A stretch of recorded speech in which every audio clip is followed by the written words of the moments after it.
Você sabia que os nossos olhos também podem apresentar sinais de estresse? Pois é, dor de cabeça, ardência, coceira, irritação ocular podem ser sinais de que algo não vai bem. A visão, por mais perfeita que seja, também pode sofrer um impacto negativo desse tipo de desajuste. E nós precisamos cuidar bem dela, afinal de contas, ela é um dos nossos principais sentidos. É através dela que percebemos os estímulos e processamos no nosso cérebro. É por isso que hoje eu trouxe a oftalmologista Aline Sampaio para conversar sobre a visão e como podemos cuidar bem dela.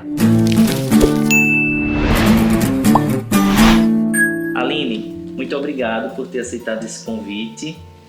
E é um prazer ter você por aqui. Veja só, a gente sabe que tem uma relação importante, né, do estresse com todo o nosso corpo. Seja na parte cardíaca, na parte respiratória e também na visão. A visão não estaria fora disso. Geralmente, quando o paciente chega no consultório, esse é um sintoma que logo eles correlacionam, diz: doutor, eu estou mais estressado e desde que isso começou a acontecer tive algumas alterações, ou é uma investigação que o oftalmologista faz mais ativamente. Obrigada pelo convite, Gustavo. Eu fico muito lisonjeada em poder contribuir com esse projeto bacana que auxilia tantas pessoas, esclarece tantas dúvidas. Em relação a essa sua pergunta, esse seu questionamento, de fato, o estado emocional ele tem associação com a visão, sim. Tá? Então, os pacientes eles costumam chegar na consulta oftalmológica referindo apenas a queixa visual, mas em seguida eles começam a fazer essa associação e começam a questionar se realmente há essa relação entre o estado emocional e aquela queixa que ele apresenta no momento. Quando isso não acontece, a gente questiona o paciente quanto a isso, visto que a gente sabe que o nosso cérebro e os nossos sentidos eles têm uma correlação direta, de modo que se o estado emocional ele estiver abalado, pode sim ter repercussões em todos os sentidos, em todos os órgãos e sentidos, incluindo a visão. E a gente sabe que tem algumas alterações que ocorrem na visão que são mais características desse tipo de estado emocional, né, Aline? Quais seriam essas alterações? Nós podemos citar, dentre essas alterações, os espasmos palpebrais, que podem estar presentes nesses indivíduos que sofrem de estresse, alterações da acomodação, que é o poder, a capacidade do olho de focalizar em diferentes distâncias. Tanto e aí geraria uma visão turva? Mais ou menos. Justamente, pode gerar uma visão turva em decorrência dessa alteração da acomodação, no processo de acomodação. Esses indivíduos, por conta do estresse, podem ter uma baixa da imunidade e por isso ficam mais suscetíveis a infecções. E além disso, existe também uma patologia denominada coriorretinopatia serosa central, em que se observa um acúmulo de líquido na região da mácula, especificamente na retina, que vai propiciar uma alteração na percepção da imagem. Então, o indivíduo ele vai perceber a imagem distorcida, que a gente chama de metamorfopsia. E isso é uma coisa muito interessante, porque veja só, imagine um paciente que está sofrendo, por exemplo, de um quadro depressivo, ansioso, começar a visualizar as formas de maneira distorcida. Gera um impacto terrível na vida dessa pessoa. Exatamente. Então, ele percebe linhas distorcidas, ele percebe também a desproporção das imagens. Por exemplo, ele pode visualizar uma pessoa com a cabeça desproporcional ao corpo. Então, isso, de fato, gera de maneira acentuada também uma angústia nesses pacientes. Aline, eu também recebo muitos pacientes, obviamente, no consultório que vêm com estado emocional abalado e com privação do sono, né, com uma grande irritabilidade. E um achado, como você bem falou, são esses espasmos palpebrais que começam a acontecer, esses movimentos involuntários, os blefaroespasmos, né? Qual seria a explicação para isso?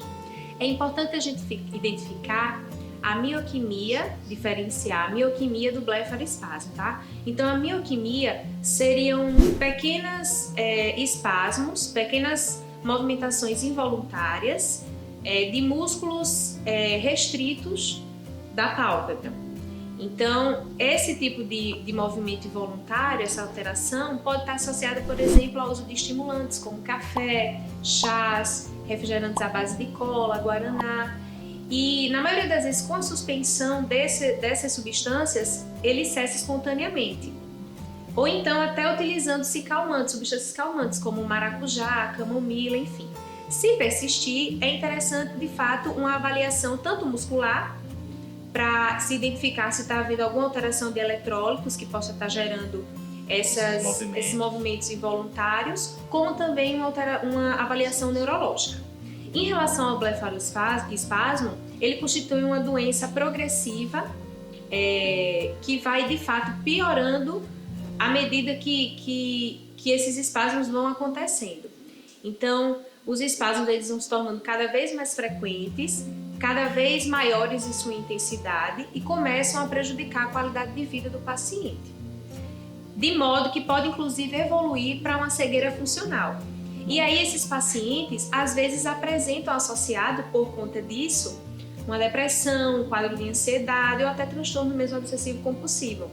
E isso culmina num ciclo vicioso. Então, quanto mais espasmo, mais depressivo e ansioso o paciente fica, e isso retroalimenta o espasmo. Entendi. Então, é muito importante essa avaliação junto ao psiquiatra. Geralmente, os espasmos desse tipo, eles acontecem em pessoas numa faixa etária entre 50 e 60 anos, na grande maioria em mulheres, numa proporção de 2 a 3 mulheres para cada homem, e eles podem ser piorados com a exposição ao estresse, fadiga ocular, luz excessiva também, ressecamento, irritação, tudo isso pode desencadear esses blefaroespasmos.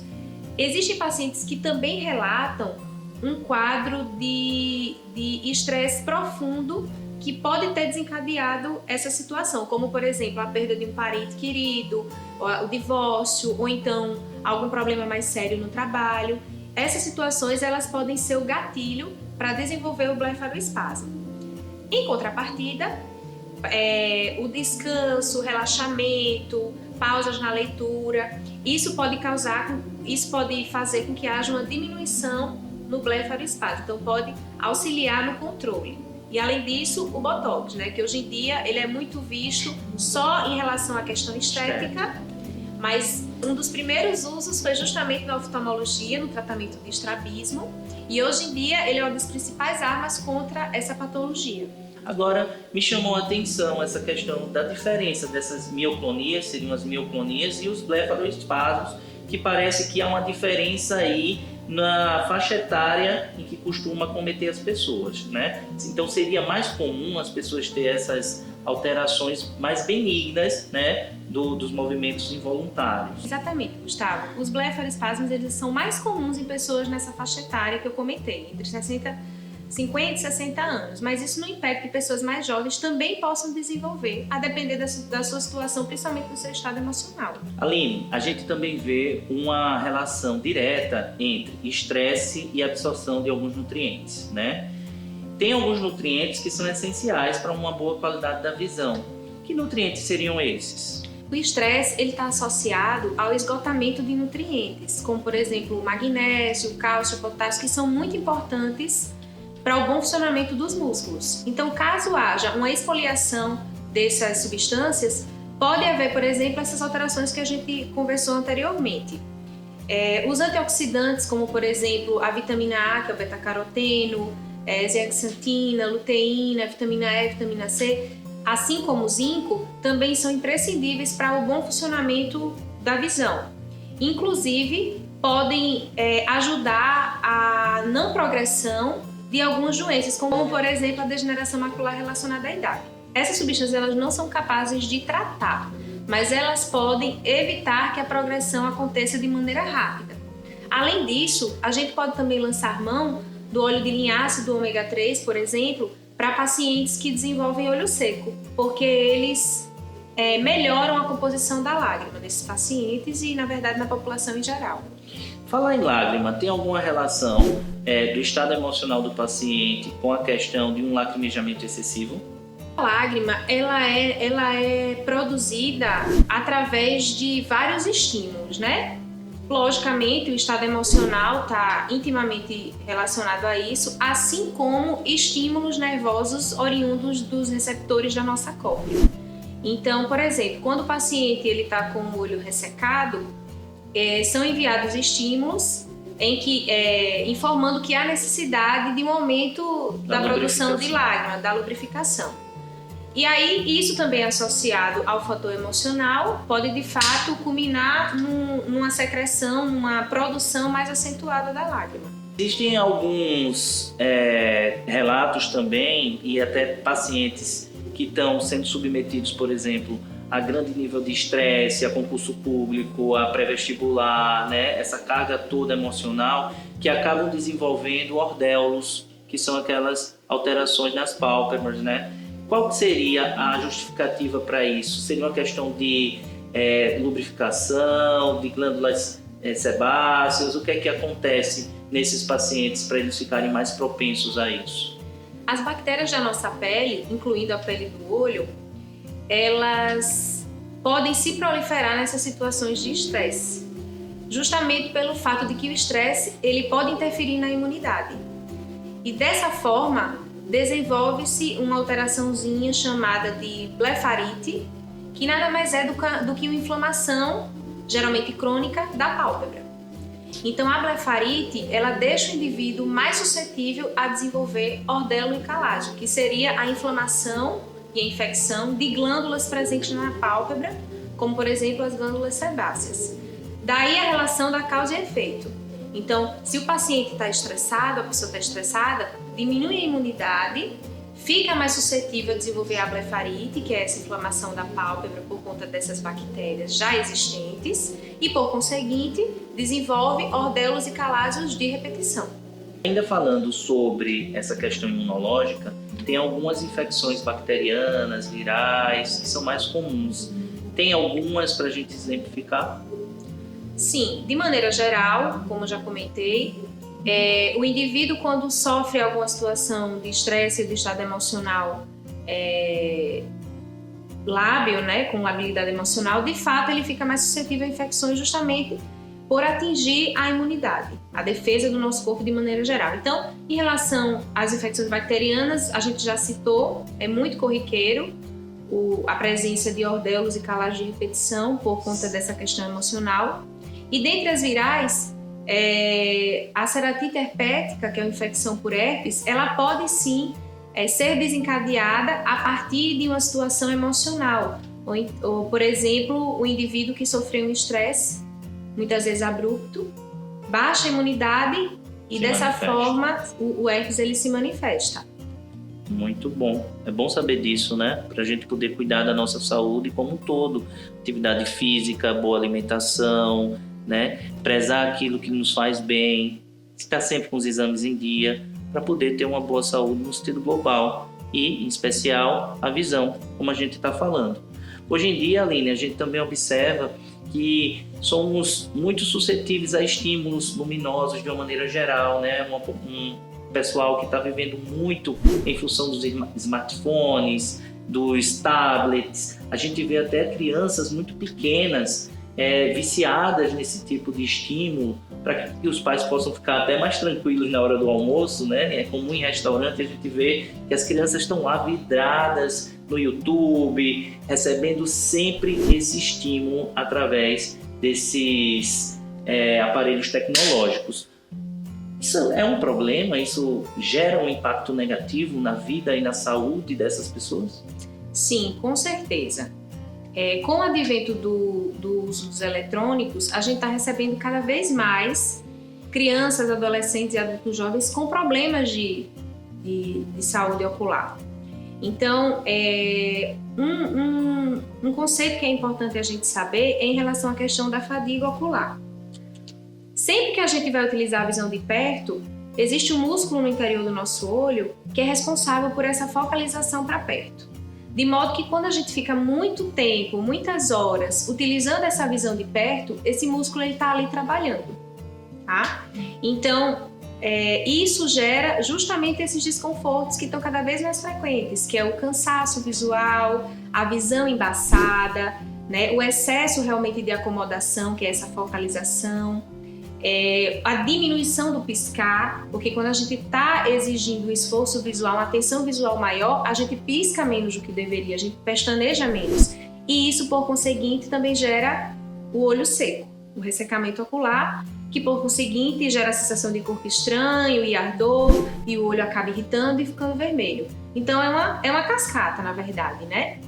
E, de fato, o uso excessivo desses eletrônicos tem feito com que a população esteja sofrendo cada vez mais desses males. E o impacto verdadeiro sobre isso, né, já que você fala da questão da fadiga ocular, a longo prazo, poderia gerar, por exemplo, uma necessidade de um suporte para a visão para perto numa idade mais anterior, né, do que se costuma oferecer, porque a gente sabe que com o envelhecimento as pessoas vão tendo dificuldades de leitura e vão utilizando óculos para perto, para longe, enfim.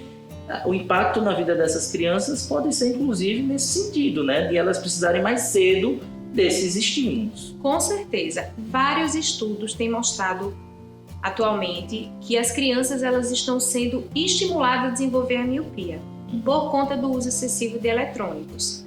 Então a miopia, o próprio estrabismo também convergente pode ser estimulado devido ao uso excessivo desses eletrônicos, além dessas crianças e adultos, por exemplo, estarem sendo expostos à luz azul, que pode causar alterações na retina, principalmente na mácula, sendo um fator de risco para o desenvolvimento, por exemplo, da degeneração macular relacionada à idade, que é a principal causa de cegueira irreversível do mundo.